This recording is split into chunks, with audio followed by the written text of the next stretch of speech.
Maghapon walang ilaw. Ngayon lang kami nagka-ilaw. Mag-live lang ako kahit konti. Para may maipost. Mahirap yung walang naipopost. Bumababa yung ano eh. Kaya kailangan laging may post. Kung yung iba naman po, wag na maghintay ng kung kayo po sabi nga sa content, panay ang like nyo, panay ang engage nyo, wala naman bumabalik sa inyo.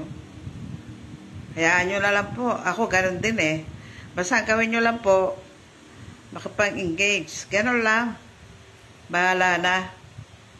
Mararating din natin yung mararating ng iba. Yun lang po. Thank you.